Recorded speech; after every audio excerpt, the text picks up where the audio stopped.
ආයුබෝවන් හැක්මන්ස් ඩයරි එකත් එක්ක ඔයගොල්ලෝ සාදරයෙන් එකතු කරගන්නවා. ඉතින් අද වීඩියෝ එකේ ගේන්න බලාපොරොත්තු වෙන්නේ අපේ ටෙක් යන ටෙක් ගියපු නංගිලා මල්ලිලා අයියලා අක්කලා ඒගොල්ලන්ට ඕස්ට්‍රේලියාවට එන්න උදව් වෙන දේවල් ටිකක්. එහෙම නැත්නම් දැන් ටෙක් කෝස් එක ෆලෝ කරන කට්ටියට ඒගොල්ලෝ ඊළඟට මොකද්ද කරන්න ඕනේ කියලා දේ තමයි මම මේ වීඩියෝ එකේ කියන්නේ. ඉතින් මම ගැන එකටම කියන්න මගේ පරණ වීඩියෝ බලලා තියෙන කට්ටිය නම් දන්නවා. මම ජපන් ටෙක් ගියේ 2010 අවුරුද්දේ. ඒ කළා මම ඕස්ට්‍රේලියාවට ආවා. ඕස්ට්‍රේලියාව තමයි දැන් පදිංචි වෙලා ඉන්නේ. හැබැයි ආවේ පොඩි ගමනක් නෙමෙයි ලොකු ගමනක් ආවේ. මට ඒකට අවුරුදු 6ක 7ක විතර කට්ටක් ගන්න වුණා. මොකද හරියටම පාර දැනගෙන හිටපු නැති හින්දා. හැබැයි මම මේ ඔයගලන්ට කියන්නේ නැහැ ඔයගලන්ට ලේසියෙන් එන්න පුළුවන් විදිහක්. ඉතින් පළවෙනි දේ තමයි ඕගොල්ලෝ ටෙක් යන නංගි කෙනෙක් මල්ලි කෙනෙක් නම් ඔයගොල්ලෝ කෝස් එක කොහොම හරි ඉවර කරන්න ඕනේ. ඉවර කරලා NVQ4 තත්ත්වයේ සාතිකයක් ගන්න ඕනේ. ඩිප්ලෝමා හරි ඩිග්‍රී එකක් හරි. ඕගොල්ලෝ යන ෆීල්ඩ් එක මෝටර් මෙකැනික් වෙන්න පුළුවන්, ඔටෝ ඉලෙක්ට්‍රිකල් වෙන්න පුළුවන්, වෙල්ඩින් වෙන්න පුළුවන්, පේන්ටිං වෙන්න පුළුවන්, ඒ ඕන දෙයක් වෙන්න පුළුවන්. ඒ වගේම AC වෙන්න පුළුවන්. හැබැයි ඕගොල්ලෝ ගන්න ඕනේ level 4 මට්ටමේ සාතිකයක් අවම වශයෙන්.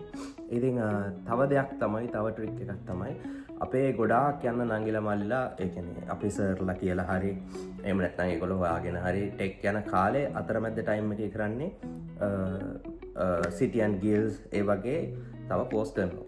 ඇත්තට මේ කෝස් හොඳයි. ඒක ඔයාගේ දැනුමට ගොඩක් වටිනවා. ඔයගොල්ලෝ කෝස් කරන්න ඕන තමයි. හැබැයි මූලික දේ තියෙන්නේ ඒ කෝස් කරාම පළක් රටවල් වල පිළිගැනීමකුත් තියෙනවා. මේ රටට ඕස්ට්‍රේලියාවට ඒක ගොඩාක් අදාළ වෙන්නේ නැහැ. හේතුව තමයි ඒ ඔයගලන්ට NVQ4 මට්ටමේ සර්ටිෆිකේට් එකක් තියෙනවා නම් අර සිටි ඇන්ඩ් ගිල්ස් එක උදව්වක් වෙන්නේ නැහැ ඔයගොල්ලෝ මෙහෙට එන්න. ඉතින් මම ඔයගලන්ට දෙන ඇඩ්වයිස් එක ඕගොල්ලෝ පුළුවන් නම් හොඳම දේ තමයි ඕගොල්ලෝ ස්පෝකන් ඉංග්ලිෂ් කෝස් එකක්. එහෙමත් නැත්නම් IELTS බිගිනර්ස් කෝස් එකක්. ඒ වගේ ඉංග්‍රීසි ධර්ම වර්ධනය කරගන්න ඕගොල්ලෝ යන අතරතුර. ඒ කියන්නේ ඕගොල්ලෝ ටෙක් යනවා, ටෙක් යන ගමන් සැටර්ඩේ සන්ඩේ ටෙක් නැහැනේ. ඒ නිමාඩු දවස් වලට ගිහිල්ලා ඉංග්‍රීසි දැනුම වර්ධනය කරගන්න. එහෙම පළවෙනි අවුරුද්ද ඉවර වෙලා 2-3 අවුරුදු දෙක ඇතුළත වගේ ඉංග්‍රීසි ඔයගොල්ලෝ දියුණු කරගත්තොත් එහෙම එතකොට ඔයගොල්ලන්ට පුළුවන් ඊට පස්සේ ඔයගොල්ලෝ මේ රටට එන්න ඔයගොල්ලන්ට තියෙන්න ඕනේ at least about 6 තියෙන්න ඕනේ PR. ඒ කියන්නේ ස්ථිර පදිංචියට එනවා නම් IELTS ලකුණු. එහෙම නැත්නම් work visa එකට එනවා නම් about 5.5 5.5කට වැඩි work visa එකකට එනවා. ඉතින් ඕගොල්ලෝ ඔය අවුරුදු 3 ඇතුළත ඔය ඉංග්‍රීසි ටිකත් හදාගත්තොත් ඊළඟට ඕගොල්ලන්ට තියෙන්නේ අවුරුදු 3ක work experience හදාගන්න. ඉතින් IELTS අමාරු දෙයක් නෙමෙයි. අමාරු නෑ කියන්නේ නෑ මම. ඒ වුණාට ඕගොල්ලන්ට IELTS කරගන්න පොඩි effort එකක් දාන්න වෙනවා. ඒක පළක් වෙලාට ඕගොල්ලන්ට එක exam එකකින් කරන්න පුළුවන් වෙයි. සමහරට 2ක් 3ක් 4ක් කරන්න. මට නම් 7ක් විතරක් ගියා. ඉතින් ඉස්සර නම් මේ එක්සෑම් එකට ගොඩාක් සල්ලි ගෙවන්න තිබ්බේ නෑ. දැන් එන්න ගාණත් වැඩි 40000ක් විතර මම දන්න විදිහට ගෙවන්න ඕනේ එක ඇටෙම්ප්ට් එකකට. ඉතින් ඕගොල්ලෝ ඔය සිටි ඇන්ඩ් ගිල්ස් අනම්මනම් කෝස් කරනකම් ඉංග්‍රීසි හදාගෙන එහෙම කරගත්තා නම් ඕගොල්ලෝ හිතන් ඉන්නවා නම් ඩුබායි ගිහිල්ලා වැඩ කරන්න.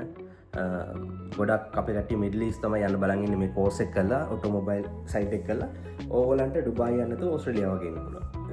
ඕස්ට්‍රේලියාව આવොත් සාමාන්‍යයෙන් සිටි එකේ වැඩ කරනවා නම් ඕගොල්ලන්ට ගෙවීම් පටන් ගන්න ඩොලර් 30 28 30 35 විතර ඉඳන්. හැබැයි ඕගොල්ලෝ මම ඉන්නේ මයිනින් ෆීල්ඩ් එකේ.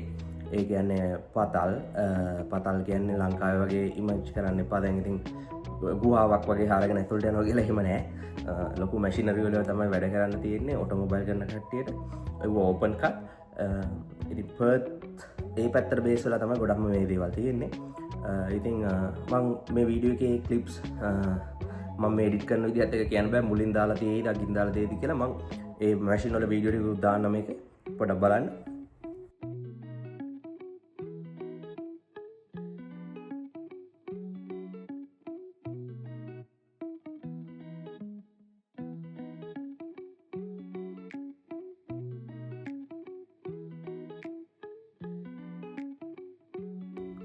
ෆීල්ඩ් එකට එනවනම් ඕගොල්ලන්ට ඒකෙදි හොයන්න පුළුවන් පැයකට ඩොලර් 50කට වැඩිය. ඒ කියන්නේ 50 ඉඳන් 100 විතර රේට් එකේ ගන්න පුළුවන්. ඒ කියන්නේ 60ක් වෙන්න පුළුවන්, 70ක් වෙන්න පුළුවන්, 80ක් වෙන්න පුළුවන්, 90ක් වෙන්න පුළුවන්, 100ක් වෙන්න පුළුවන්. ඔයාගේ එක්ස්පීරියන්ස් එක 110 120ට යන්න පුළුවන් පෙලක් කැම්පේන් එකට. ඉතින් ඒව බැලුවොත් මාසෙකට ලංකාවේ මුදලින් බැලුවොත් එහෙම ඔයා ඩොලර් 10000කටත් වැඩි ඔයාට හොයන්න අවස්ථාවක් තියෙනවා.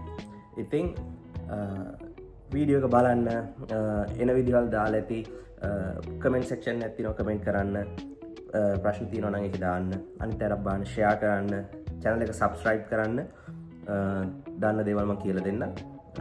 ඉතින් පහල තව වීඩියෝ ඇති channel එක click කරලා channel එක ඇතුළට ගිහිල්ලා බලලා ඒකේ මාතෘකාවලින්ම ඇති එන්නේ කොහොමද එන විදිහ search කරන විදිහ ඉන්ටර්නෙට් එකේ. ඉතින් මේකේ කමෙන්ට් එකේ දාන්න කලින් ඒකටත් ගිහිල්ලා බලලා එතනත් නැති දෙයක් තියෙනවා නම් විතරක් අහලා කමෙන්ට් එකක් දාන්න. ඉතින් තව වීඩියෝ එකකින් හම්බෙමු අපි. එහෙනම් ජය වේවා.